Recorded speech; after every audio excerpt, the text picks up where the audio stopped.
to the Niche Pursuits Podcast. Are you ready to discover some niche business ideas that actually work? Well, it's time for a motivational kick to jumpstart your next big idea. Here's your host, Spencer Haas. Hey everyone, and welcome to another episode of the Niche Pursuits Podcast. On the show today, I have an exceptional entrepreneur, Pat Flynn. Pat is a well-known blogger over at smartpassiveincome.com, where he documents in depth the business ventures that are working well for him. Pat is a blogger, marketing genius, consultant, conference speaker, and all-around cool guy. Pat, welcome to the show. Hey, thanks, Spencer. I appreciate that. And I don't know if genius fits me very much. Oh, but, it does. Thank you. I appreciate the kind words. Thank you.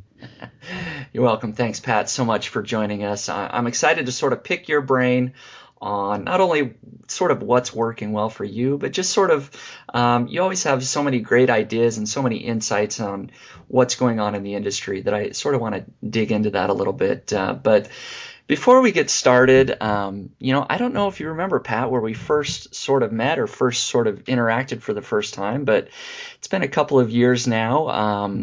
I first heard about you right around the time you started doing your niche site Duel. Right. And, I remember seeing your site up, and I wanted your niche site to do very well. And so I think I actually emailed you a couple of sort of things that were working well for me as far as AdSense ad placement, and sort of I think that's how we started. You totally gave me some great advice on AdSense placement, which, the moment I put those things into practice, I started to see immediate results, and that's how I got connected to you really fast and started reading your stuff. So again, thank you for reaching out to me, and I'm always happy to do whatever I can for you. Oh, no problem at all. I was just sort of excited with the whole niche site Duel thing. I was excited about it because you were offering so much value out there. And I wanted your site to do so well. So we're going to talk a little bit about sort of your blog and the niche site Duel briefly. But first, let's sort of get some background on you. What sort of schooling, what sort of career path did you have before you ever created Smart Passive Income? Well, I went to school. I went to college at UC Berkeley for architecture. I was really into architecture, and I just I knew how to draw. I knew how to build models. Nothing to do with internet business at all. And I graduated college, got a great job in the Bay Area related to architecture. And the only thing I knew about Google was that it was a great place for me to find information very quickly. I didn't know how the back end worked or anything about niche sites or keyword research or search engine optimization. I didn't know any of that stuff, and it wasn't important to me at the time. I was really focused on my career, and so that's kind of the sort of schooling I kind of the background where I came from. I know it sounds funny to people who don't know who I am, because it's how do you go from architecture to internet business? But I have a pretty interesting story. I don't know if that's where you wanted to go next, but. Well, yeah, maybe you can just give us a very sort of brief history. I know a lot of people are familiar with your story, but yeah, sort of tell us how you went from having a regular day job, not involved in any sort of online business, to all of a sudden now having a huge online business. How'd that happen? Okay, I'll try to keep it short. If people have listened to me on interviews before, I tend to get very passionate about this story, but so I'll try to keep it short. So went to school for architecture, got a great job. Laid off in 2008 when the economy in the U.S. tanked, and so I didn't really know what I was going to do at that time. But luckily, when I was still working, I had actually and call this fate or whatever you want to call it, but I had started a blog to help me keep track of my notes for an exam I was taking in the industry called the LEAD exam, and there was I was terrible at studying with a reference guide and legal pads and flashcards, so I knew the platform of blogging from, creating my own personal blog in college. So I knew that was a great way for me to upload my notes and organize them and come back to them later, whether I was at work or at home or traveling. And that's why I created a site. And I ended up passing an exam and just letting the site sit there for a while. And when I got laid off, I got really interested in internet business, started hearing a lot of other people's success stories. And wouldn't you know it, that site that I had set up, thousands of people around the world every day were already visiting that site without me even knowing it, to help them pass the exam too. And so I eventually turned that into a business. And just side note, the people found me because I just had written so much content about this exam on there, and it was content that they needed and then their coworkers needed, so they shared, and I guess word of mouth spread my site all around. And I eventually wrote an ebook for the site.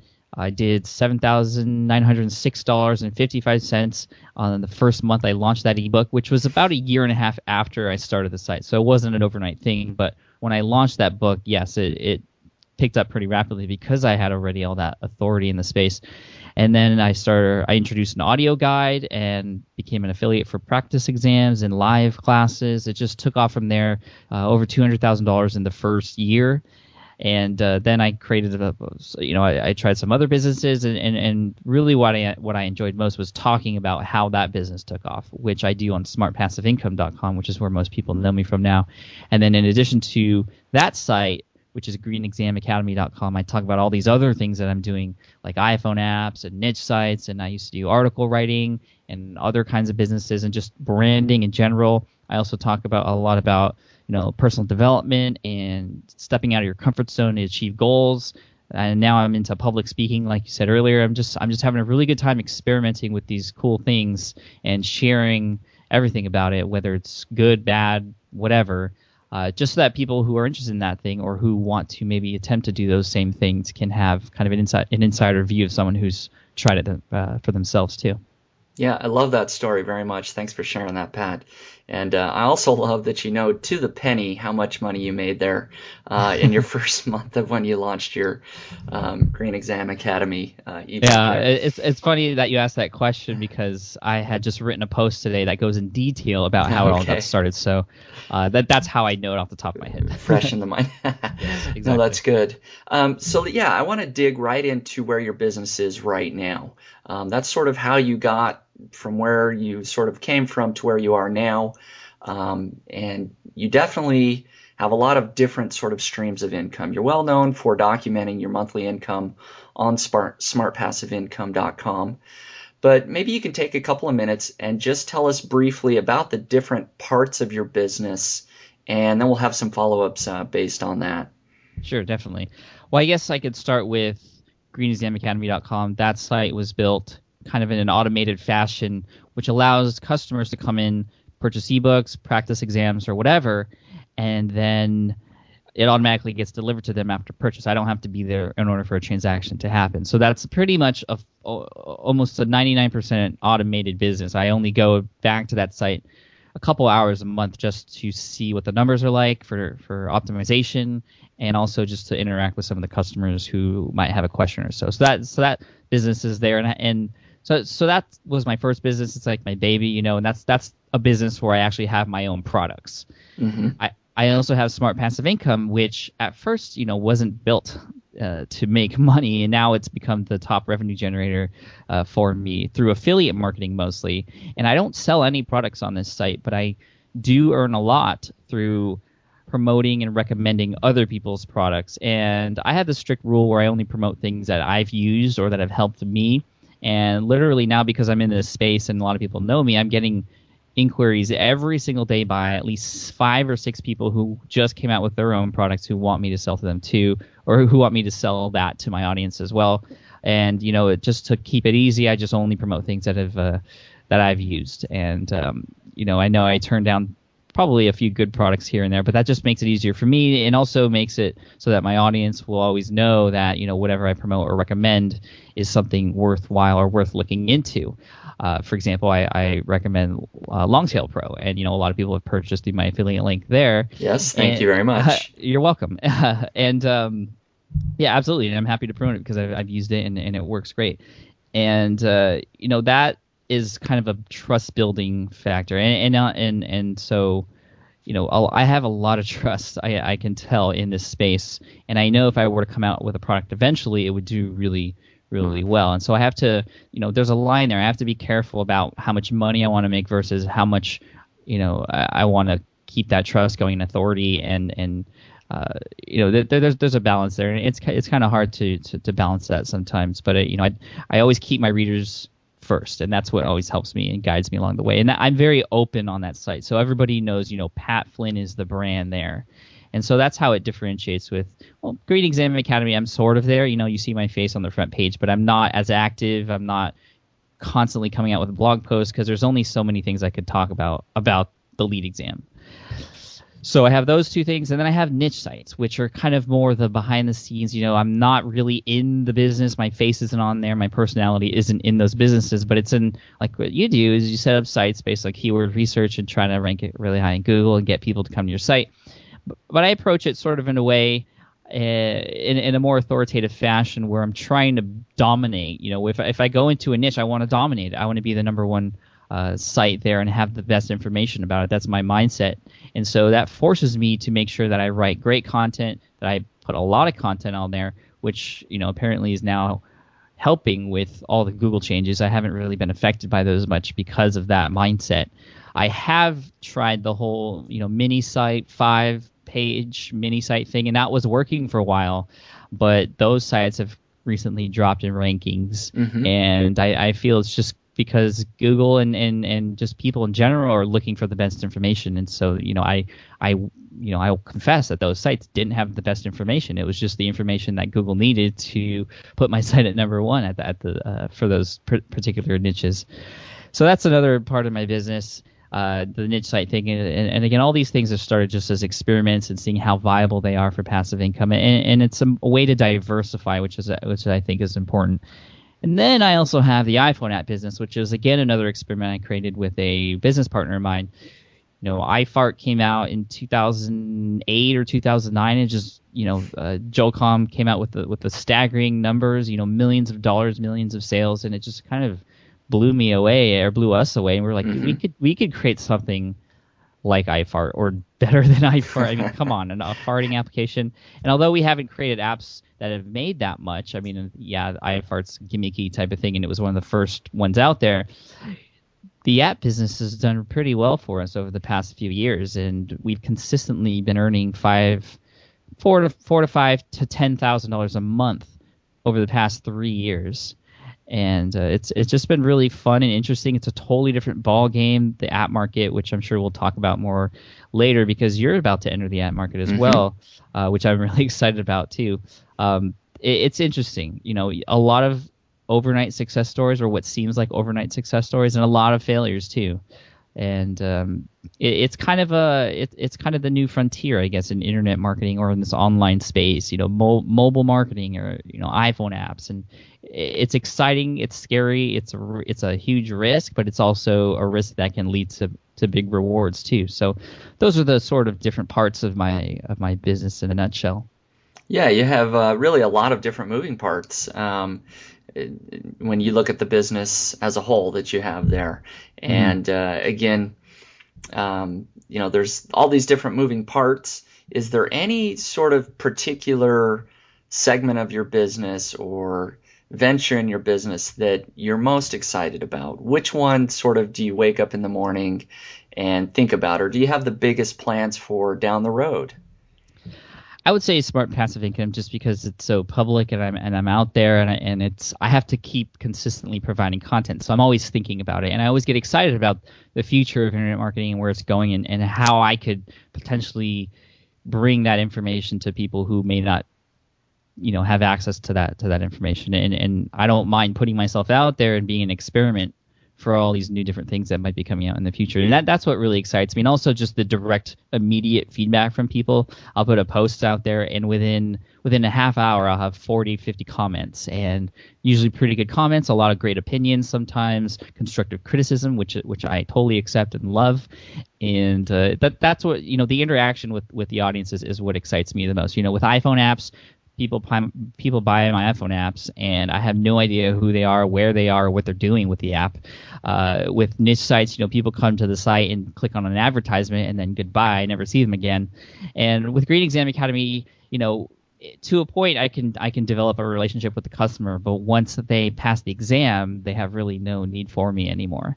So that's why I think smart passive income is what excites me the most, is because I can really bond with my audience, develop a relationship that won't be short term, but it's really more for the long term. And I love to see people succeed. I love to see other people succeed. So that's why on my podcast I've been featuring a lot of success stories from sort of kind of people that are unknown in the space, because it's just really exciting to see regular people doing amazing things online. And I think that's inspiring. I think it shows the possibilities of what's out there and what's available to people, and it just gets people to take action. And if I didn't hear other people's success stories, I wouldn't have taken action myself. So that's why I share everything I share on Smart Passive Income.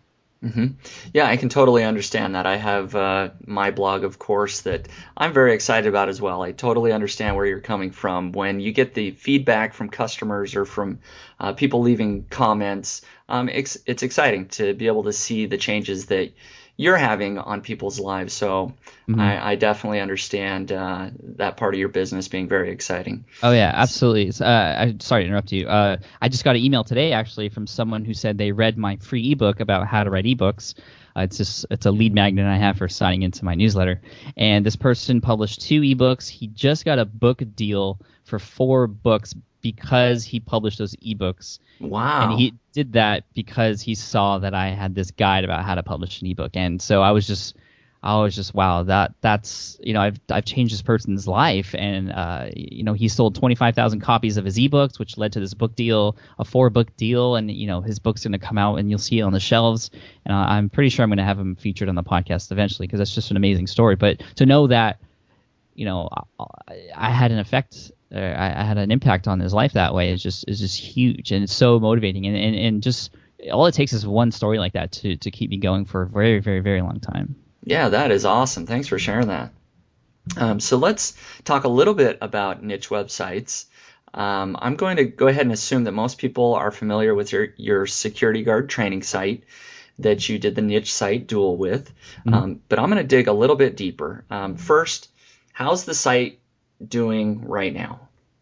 The site's doing really well, especially considering everything that's been happening with Google. I really wasn't sure what was going to happen with the latest Panda changes, and then the one recently that just seems to be killing a lot of people's sites. I don't even know what they're calling it, but it's like a web spam update or something. My site's been doing really well, and actually a lot of my internal pages are now ranking for keywords that they weren't ranking for before. And again, like I was talking about earlier, I think it's because of the fact that I approached it in a way where I wasn't just trying to rank number 1. I was trying to be the best and provide the best content, which as a bonus got me to number 1. And as far as income, it's doing really well. It took a little bit of a hit between March and April, and I'm still trying to examine where that came from. I've been experimenting with new kind of forms of generating income on the site in addition to AdSense to try and diversify. And I don't know if experimenting with those things had an effect on my AdSense income, or maybe sometimes you never know. Sometimes a big advertiser just ran out of budget or stopped their campaign with AdWords, and that that can have an effect on AdWords cost per click as well. So it's hard to tell exactly what happened, but it wasn't a big hit, and it's still making $1,500 to $2,000 a month, and it's been growing consistently except for this last little kind of drawback, I guess. I've been experimenting with banner advertisements, and I got a few people in the security guard industry to purchase banner ads for their companies on the site, which is pretty cool.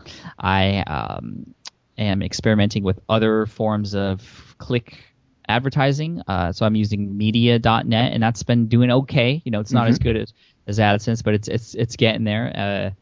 And then I've also, another form of making money on the site, it's a small one, but it's really more of what it's about, is I have a job site connected to the site through Indeed.com's publisher kind of instant job site. So what you can do is create a job description like security guard, and you go to Indeed.com and you can set up an instant job site where you grab a script and you put it on your own site, and you have a job search engine in your own website. And actually I can keep track of how many people go through that, how many people actually find employment through that. And I get maybe 12 or 13 people a month that find jobs through my site. Very cool. And I think that is really, really cool and really, really fulfilling to know that a niche site that I created is actually helping people with their careers, which is the approach I took with the site. That's what it was for, and it's doing. That's proof that it's doing that. I mean, 12, 13 people is not that much when you think about it, but when you think about your own individual life and finding a job, it's huge for those individual people. So that means a lot to me as well. And as far as where it's going to go, I really have, I have too many plans for it. And because of that, I never get anything done. And, I wanted to create a security guard directory on there so that people can look up their zip code and find the nearest security guard training facility and maybe get a commission if anyone buys, if anyone goes to that facility from my site. And I'm still trying to figure all that out. But I don't know. It's going really well. I'm really excited and proud of it, and especially because I made it so public, people could see kind of the progress of how it went, how I built it. And for a while there, it was a little scary because this guy thought it would be a fun thing to outrank my site just for the sake of outranking it. And he has an SEO company of his own, and I think the idea was he wanted to outrank and say, hey, I can outrank this guy. Come buy my SEO services for $2,000 a month. And I'm not even joking about the price, but he outranked me for 2-3 weeks, and I was sitting at number 2. But that didn't affect my traffic whatsoever because most of my traffic comes from long tail keywords. Security guard training, even though that's a target keyword, that's just 1 out of 5,000 plus keywords that I get traffic for, and most of those keywords only get 1 or 2 hits a month, but those add up. And I think that comes from the fact that I've just written so much content on the site. I have, I think, 110, 120 pages of good content on that site. Mm-hmm. Yeah, no, thank you for giving us an update, how the site's doing. Very interesting. And, of course, I could dig a lot more into that site in particular, but I sort of want to have a discussion on niche sites in general. And specifically, the reason I want to do that is because of the recent Google update that they officially announced yesterday that, yes, it was a web spam update, or some are calling an over-optimization sort of penalty that some sites are given. Whatever you want to call it, Google is always sort of changing their algorithm for how they rank sites. Previously it was, the Panda updates, and now there's this. And we have to expect that Google is going to continue to do this, of course. They're Absolutely. Always going to want to rank the highest quality sites and give people the most relevant results that they possibly can. So maybe you can tell us about the future of niche sites, and specifically maybe a discussion on the type of site that you should build, because myself included, I've built lots of small niche sites, maybe 5 or 10 pages, and I have a full portfolio. I have lots of small sites, but I do have several large sites that are over 100 pages of content and things. So I sort of have all of that and in between. But maybe you can give us your thoughts on the future of small niche sites, large niche sites, just niche sites in general. Well, I'm going to start this off by saying that I'm not, a crystal ball, so I'm not, I don't really know exactly what's going to happen. But based on the latest trends, it's all going down to, are you providing content that people are looking for? Not just trying to game the system, but actually, when people arrive to your site, are they actually using that content? Do they have a good user experience going through your site? And really, it's just all about the people. And I think that's what Google's, kind of trending toward. That's why Google Plus is playing a role now. And now the whole kind of thing I just discovered the other day, the author thing. I don't even know how to describe it. Just putting an author in the metadata for the specific content that you write and how that's going to play a role. It's tough. And so I think the approach you have to take when you go into any niche is to dominate it and try to become a household name. If I built a really thin site about a specific topic, there would be a very little chance that I would become, quote, a household name. And no, I don't expect people to be like, oh, did you read the latest Pat Flynn article about security guard training? No, right. I mean, but to be the resource, absolutely the resource for that particular topic, that's the approach you have to take. And in order to do that, you have to get you have to sort of motivate people to want to share you, or to motivate them to actually want to go through your site and not just go to your site to land on it and then click on an ad and then go away, but to stay there for a little bit.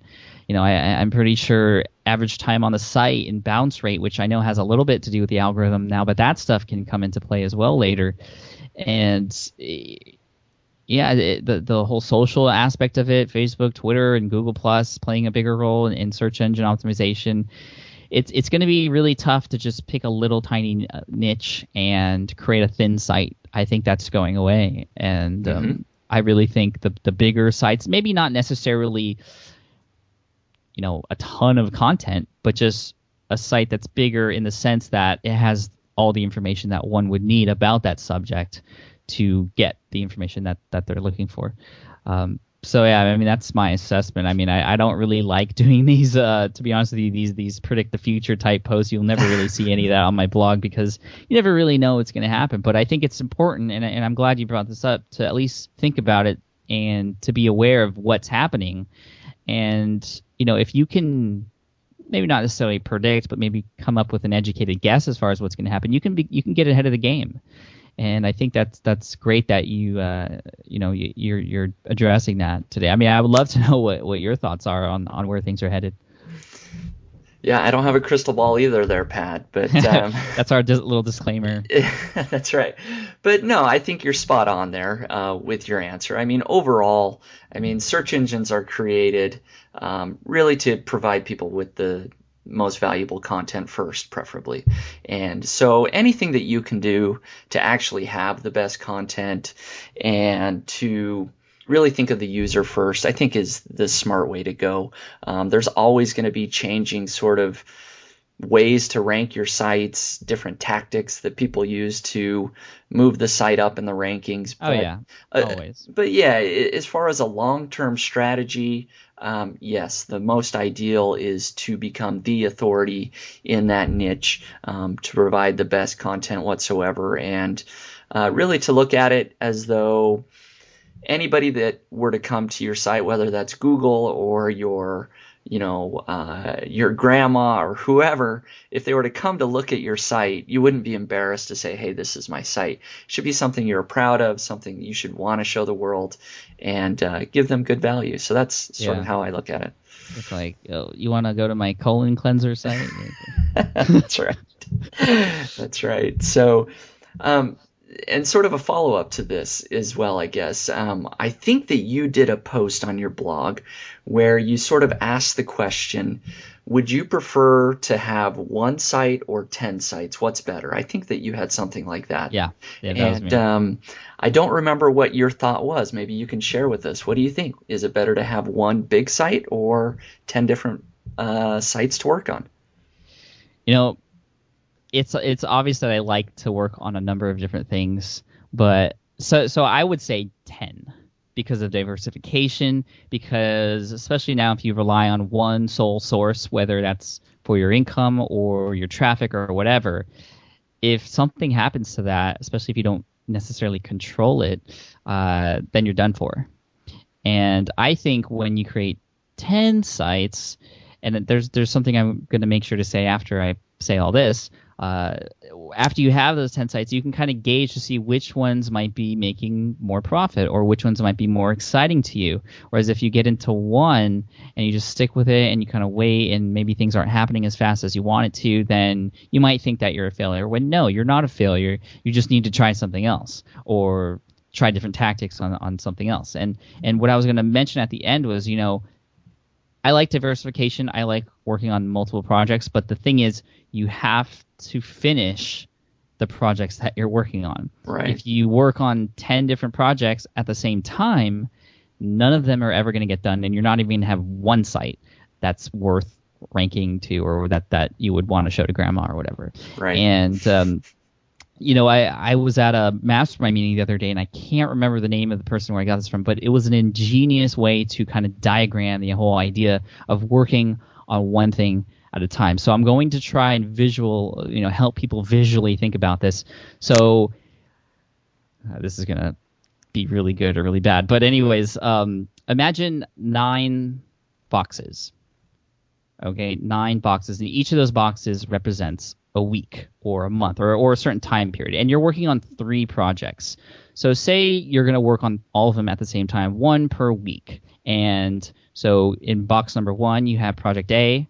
You work on that for a week, and you put it aside so you can work on box number B, or box letter B, excuse me, and then C on week 3, A on week 4, week 5 is B, and so on and so forth. So you have ABC, ABC, ABC. And at the end, all 3 are done because they all took 3 weeks, I guess, in this example, to finish. So by the end of week 9, you have 3 finished projects.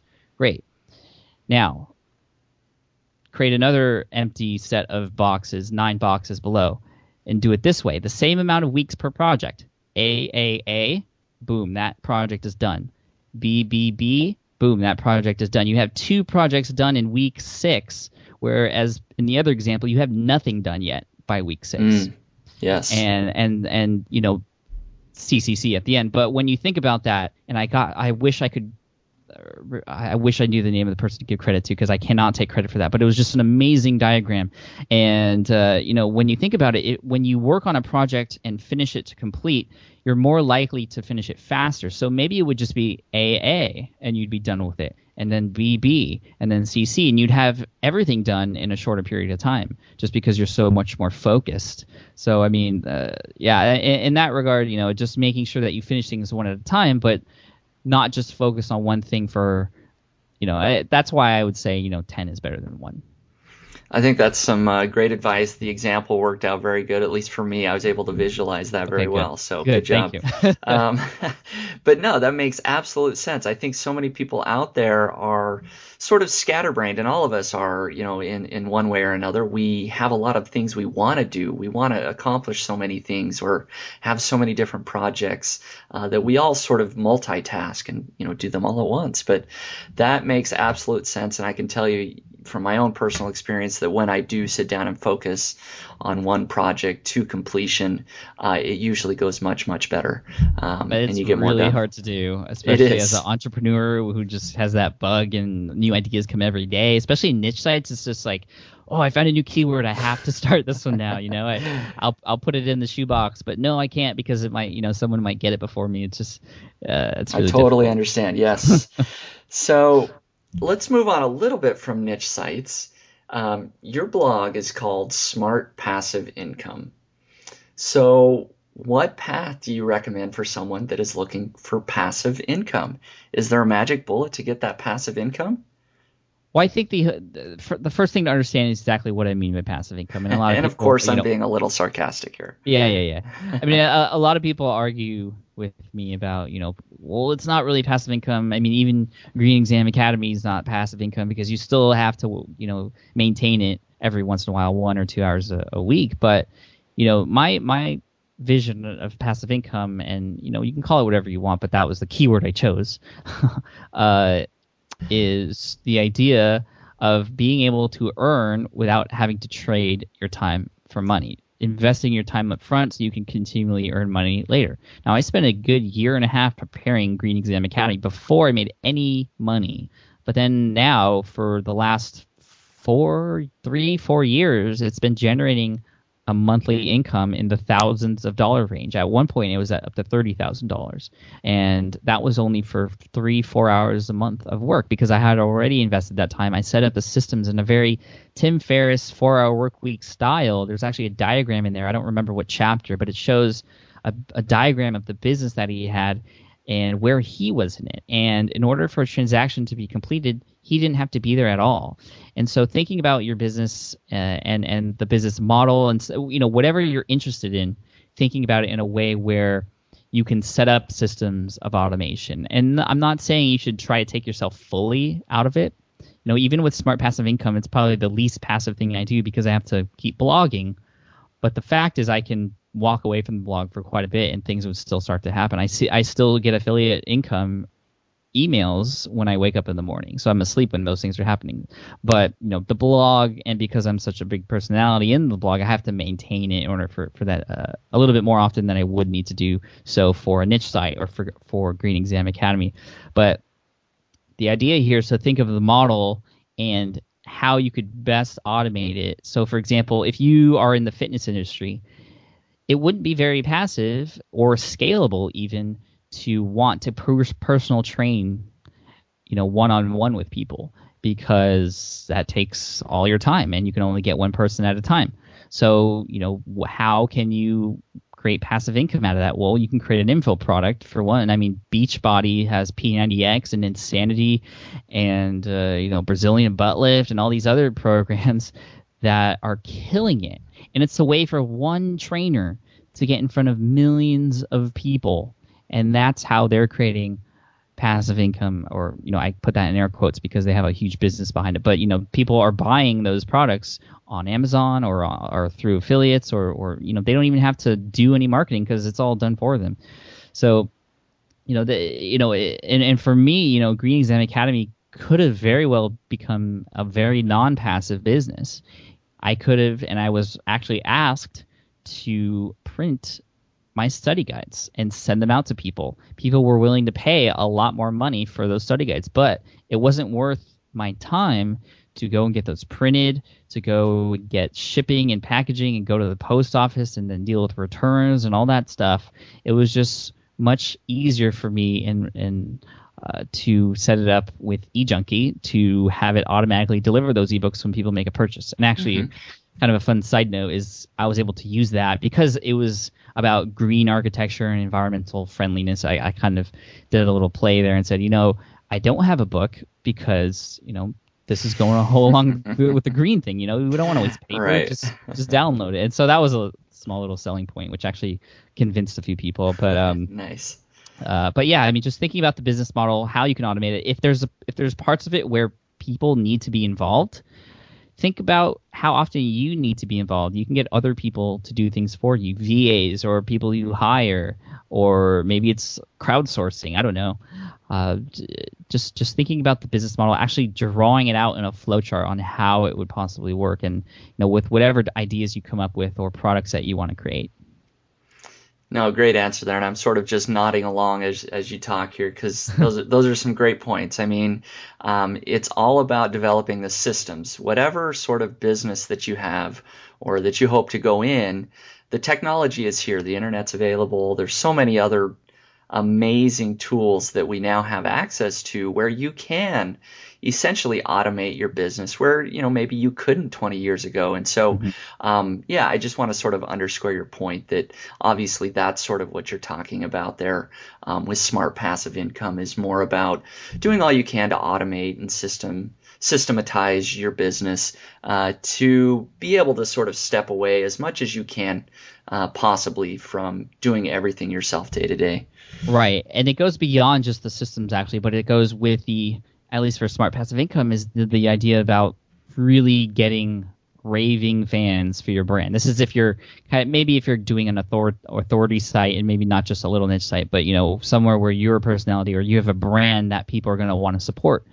I've had so many times where people are just sharing the crap out of my information without me ever asking to. So that's automation in a sense, where marketing is happening for me because of the fans I've created. Other times trolls come on the site and start to badmouth me about whatever, and I notice it, but only after 20 people responded to that person and kind of put them in their place. It's pretty amazing. So I think social media and making it easy for people to share and again, it always just goes down to the people and them having the biggest kind of impact on your business one way or another. Yeah, and you sort of touched on this, that you really do have an exceptional brand over there for you and your blog that people have come to trust. How did you do that? How did you build that trust, and how can people do that for themselves in their own business? Really, it was all about being transparent and being honest and giving people no reason to not believe anything I say. It's just really about being upfront with people. People are tired in general, I would say, of being lied to or being given these false promises or, being fed all these ads about, at least in this space that I'm in, about getting rich quick. And I took the opposite. I said, you know what? This isn't a get rich quick thing. this is all what's really happening, and this is how I'm doing it. And I think that's another big portion of it is I'm not just talking the talk, but I'm also walking the walk too. And with the security guard training site, niche site dual thing, people were there following me, and people could go to Google and type in security guard training and see my site there. So it wasn't just like I was like, hey, these methods work. I'm just telling you how they work, but hey, they work. Go check for yourself. And I think that adds a lot to credibility, and credibility and trust is the mana or the currency online, and right. that's really what you need to be working for, is people's trust when you're building a brand of it, whether you as a person are in the face of that brand or not, whether maybe it's just a product that you're promoting, but that trust and that relationship that you have or that your brand has with that person is of the utmost importance. And really treating each reader equally, showing them the love, surprising the heck out of them, over delivering, just being unexpected, I think. And that's how you stand out, because it's really easy to do what everyone else is doing, especially if someone shows a proven model, and it's really easy just to do that because, hey, someone else did it, it's proven, it should work. Yeah, it might work a little bit, but if you want to get really far in your business, especially long term, you have to think above what everyone else is doing and not be a follower, but be a leader. They say it's really easy to get lost in the crowd. Well, what if you lead a crowd? Everyone's following you. And so you kind of have to just over deliver and just bring it, just dominate. And that's I don't want to say every cliche word out there that we all know already, like epic and everything like that. But that's what you have to do. You just have to just be crazy, amazing, and all these adjectives I'm trying to think of. I think people get the point. Yeah, no, excellent advice. I mean, just and that I definitely, at least from my perspective, is what I see, is that you're so open. You've built that trust. When I come to your blog, I know that what I'm reading you've actually done, or that you've actually tested out, or whatever it is, you've been able to build that trust, and I think other people see that. So now I do want to sort of shift gears here just a little bit and actually talk about your iPhone app business a little bit, because I am just about ready to release my own iPhone app. I'm getting ready here to submit it, in the next few weeks here. So within May, I hope to actually have it live up on the App Store. So Very nice. So I want to pick your brain here a little bit and get some free consulting from you. Absolutely.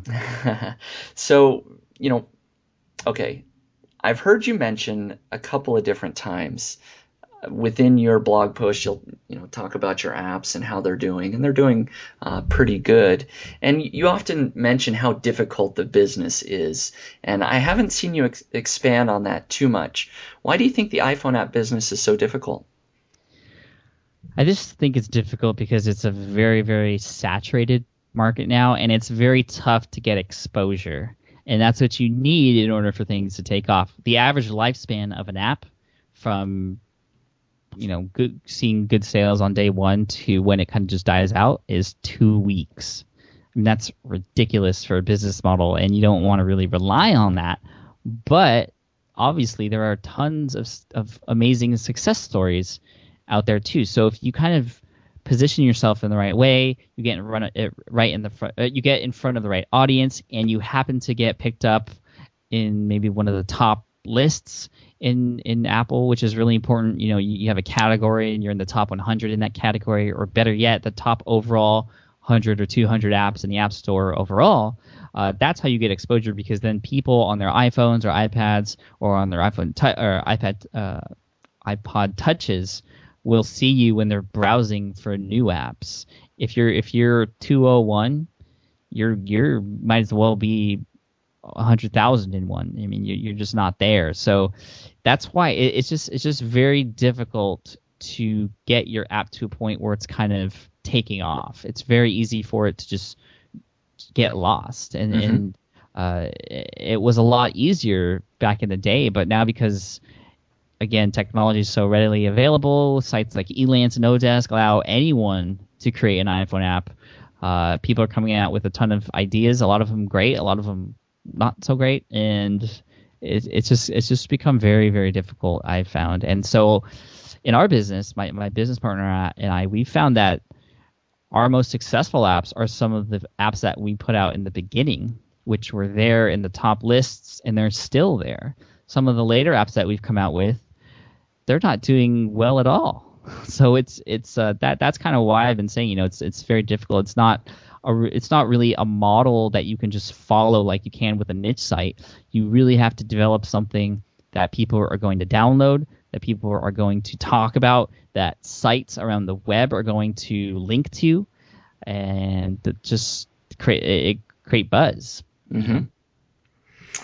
Boy, you're making it sound difficult. I'm starting to second guess myself here. No, but I know what your app's about, and you have Right. an audience for that app already. Yes, I do. My apps are things like Baby Maker, where you take a picture of two people and it creates a baby out of them in a really mishmash, ugly-looking version. And that's our most successful application. It's making like a couple hundred or $100 at least a day. Nice. And so, that was one of the first apps that we ever came out with.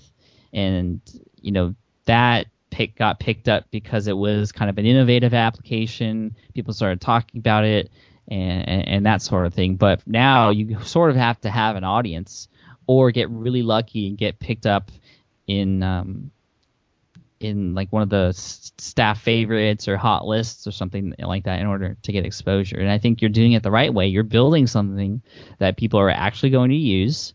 Hopefully it's great in a way that they'll want to share it with other people as well. And, you'll get good reviews. And I'm actually really looking forward to it as well. I don't know if you revealed what it does yet, but... No, I haven't quite just yet. I probably will be in the nenext week or so, though. So Okay, probably well- by the time this podcast is up, I may just have revealed what it's doing. So, but yeah, I'm excited. I am excited about it as well. Good. I'm not trying to scare you. No, I'm I just, know. sharing with people kind of the reality behind it. And, go ahead. Yeah, I have no, some and follow-up that's questions. Yeah, that's exactly sort of what I wanted to hear, because I knew that you had sort of mentioned that it's a difficult business. I just sort of wanted to hear your take on why that was. So, but maybe you can mention just how many apps do you have, and I guess you mentioned how much they roughly bring, around 4,000 to 5,000 a month, I think you said. But how many apps is that? We currently have 27 apps. Mm-hmm. In iTunes, Wow. and I will tell you up front that 20% of them are making 80% of the income. That's just how it always is. And, Yeah. and this is we crunch the numbers. It's like 80-20 exactly. It's crazy. But that's just how it is. We've had a lot of failures, but some of our successes have really driven us up. And so, the lessons learned there is, sometimes you might build an app and it might seem like a good idea, and it just might not work out. And so you might just have to try again and use what you learned before to try something better, or maybe take a different marketing approach with it, or maybe what we found to be pretty successful lately is updating our old apps.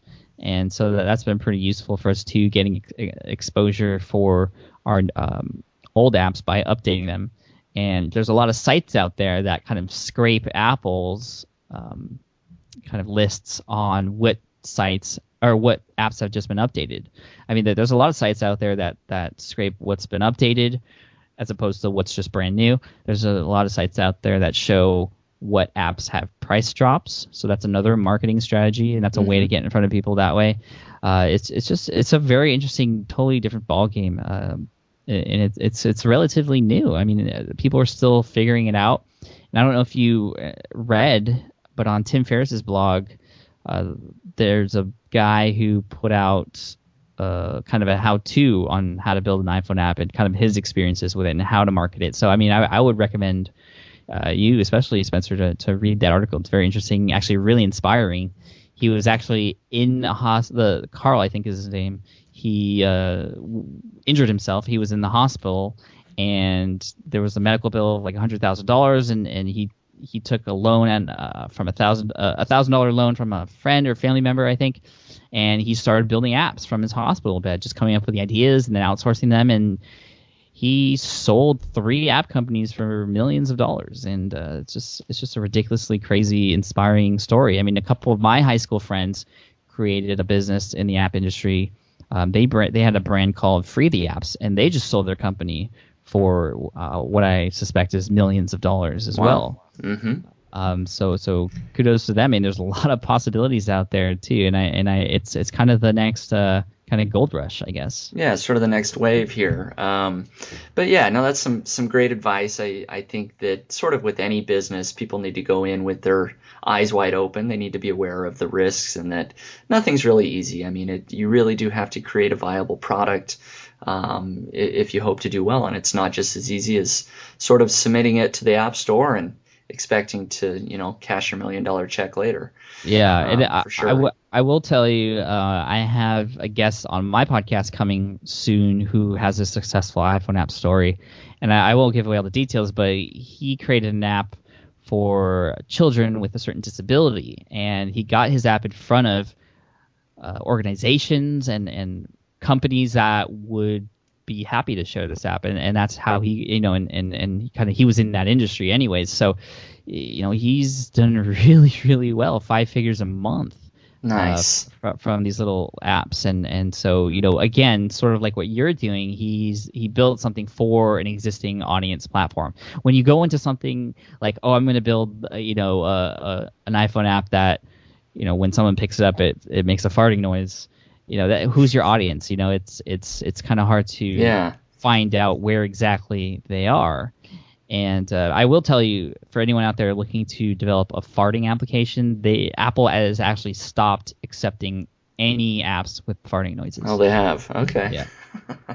So just in case, Spencer, your next app. Darn, that was my next big idea. No, great advice there, Pat. No, I appreciate that about the iPhone app business. I could probably ask you a ton more questions, and maybe I will down the road if I run into some problems about that. But I'm going to sort of move on to the next question that I have here for you. I know that you've been talking about, and you sort of shared with me privately and as well on your blog, that you've been working on a product to actually release on Smart Passive Income, sort of a membership or training course to sort of teach people about building niche sites. But you have at least recently decided to sort of hold off on that for now. Why did you do that? Well, I created this course because I was having really good success with securityguardtraininghq.com, and I had repeated that success, not to the same degree, but number of times, just based on the nature of the niches I was selecting. They weren't as profitable, but they were doing just as well in the rankings. And a lot of people were asking me for help. Even though I had all that information for free on my site, people would still email me and say, I need coaching from you. I need a little bit more. I need help. And I was like, no, just go to nichesiteduel.com. It's all there. But they still wanted to help. So actually, kind of before I created this kind of membership site, I actually did a coaching course with 20 people the first round and 30 people the next round. And these people were paying really, a good amount of money to have direct access to me on a weekly webinar to build these niche sites. And again, I don't know if it was because they wanted something to hold them accountable to keep doing that, because I don't think they could do it themselves just by reading off a blog post, or they wanted something a little bit more organized and structured. I don't know what the exact reasons were, but they were all happy to work with me. A lot of them did really well. A couple of them quit their jobs because they were doing so well with niche sites. And so I got really excited about that whole teaching thing. That was the first time I sort of did any sort of coaching. And so I was like, hey, I can teach a lot more people if I have a membership site that has content that's on there already that people can go through at their own pace. And I was getting really excited about it. So I actually spent the last, 7-8 months, sometimes a couple hours a night, just dedicated to creating this course. And it was actually about 90% finished, and I was actually really happy with it. And then all of a sudden, Google comes out with the latest Panda changes. It affects a lot of sites. It didn't affect any of mine, but it was obvious that there was a transition happening with Google and what they wanted to see. And that's kind of what building niche sites was all about. Was about ranking in Google. So I got really okay, I got to keep an eye out on what's going on. And then now this most recent changes had a dramatic effect. And you know what? I just said, I cannot put out this course right now because I'm not 100% confident that the material that's in here, which worked for me before, is going to work from this point forward. Who knows if tomorrow is going to Google's going to make another change? And so, yeah, I'm leaving a lot of money on the table. I already have emails from about 300 to 400 people who expressed interest in this course. Wow. And I just don't feel like I could go to bed at night if I were to charge those people for something I was not 100% confident in. And this being, especially because this would be really my first product on Smart Passive Income. People have been begging me for a product so long because I've just been promoting everything free so far. I just can't do it. I just don't feel right about it. And I know a lot of marketers out there will think I'm stupid or crazy, but what's always worked for me in any of my businesses was putting the reader or the end user first. And I don't think it's at their best interest for me to put out this course at this moment in time. It's not gone, and I may, maybe if Google settles down a little bit or it becomes obvious about the strategies that do work, maybe I'll come out with it in the future. But just right now, it's for the reader, I can't do that. That's it. Yeah. No, that makes sense. And I think that says a lot about sort of the brand that you've built there on your blog as well, that you really are putting the reader first. It's not all about the money for you. Obviously, yeah, you could have released that and done very, very well, I'm sure. So, yeah, definitely putting the reader first. And that makes sense, why you would do that. You want to make sure to provide the best value and something that actually works for the end user. So, yeah, kudos to you. I think that thank you. That's sort of a good move, brave move as well. Something that you put a lot of time and energy into to be able to say, you know what, let's just hold off for a while. I think that was good. Yeah, I mean the timing was bad. I'm sort of glad I took so long to create it because what would have happened if 2 months ago I came out with the course and then everyone's niche sites that were ranking number one for whatever reason just started to decrease in rankings, then I'd be. It would look really bad. So I guess the timing did work out, and I'm okay with it. And I think for the long term, it's better for my business. And we'll see what happens in the future as far as what potential products I might come out with. But I think that I'm sort of lucky in the fact that I do have all these other income streams supporting me now, where I don't feel forced to have to try and squeeze every dollar out. Of people. So I'm really lucky in that regard, and I think that's helped me to really make sure that I'm doing things for my audience first. And again, like I said, I think that'll help me out in the long run. Yeah, I think so. Absolutely. Now, let's take a little bit bigger picture look, sort of a long-term view, maybe 5 years out or something like that. Is there something you hope to create or accomplish? Do you have any bigger business ideas out there, or something else that you want to get into that you're willing to share with us? Ventriloquism, and so I've just been a huge. No, I'm just kidding. That's huge. Maybe it's a niche. I don't know. No, seriously though, I mean, what's most important to me is really the future of my family and financial support there, and I think we're there. So that's good. And so the next step, something I really want to do is charity work. And I know, oh God, another guy who says he just wants to do charity. No, that's something that's been a lifelong goal for me, is to make enough money to a point where I can then give back in such a deep and meaningful way. And this is something that my wife and I want to do together is create a nonprofit and do something for kids here in the San Diego area. That's something I would love to do and love to just have the freedom to do that. And we're getting there. And so I think as far as the business is concerned, that will help me get there. There's a lot of things I have on my mind. I have a shoebox, like literally a shoebox. It's not anything on the computer, but I write down all these crazy ideas I have and I put them in a shoebox and I focus on them when I have time to. But it's full. There's all these crazy ideas. And one thing I do want to do is I built a niche site publicly on Smart Passive Income, and that was amazingly successful. It's helped a lot of people. It's helped me in return with all the affiliate commissions that I get from people who are helping themselves with building a niche site and going through domain and hosting and all the tools to accomplish that.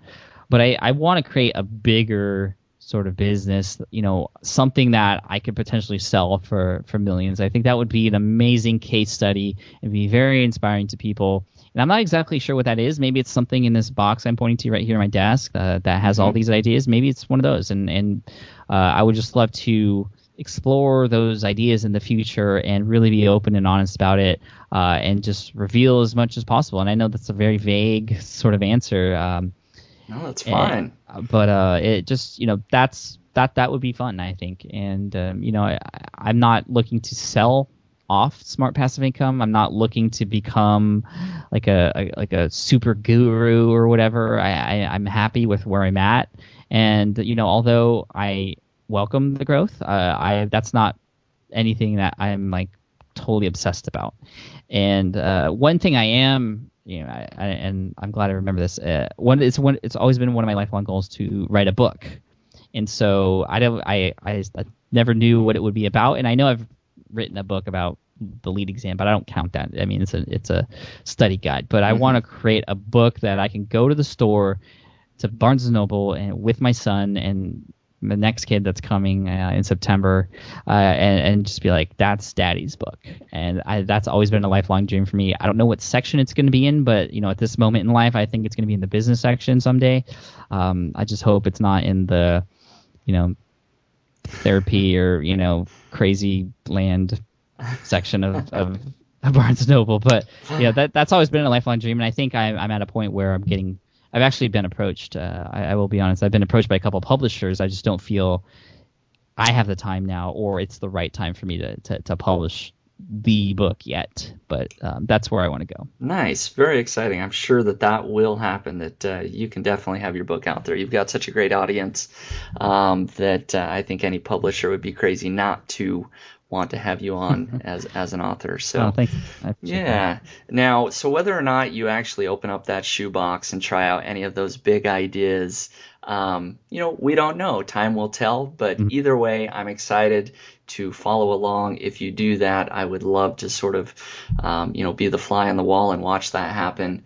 We're all rooting for you. Pat, overall, I just want to say thank you very much for spending some time with me here today to talk about your business and share with all of us the great tips and advice that you have as far as branding, niche sites, iPhone apps, everything else that we talked about. Thank you very much. My pleasure. I'm always happy to talk about it. And yeah, man, good luck with all your stuff. I mean, this is exciting for you too.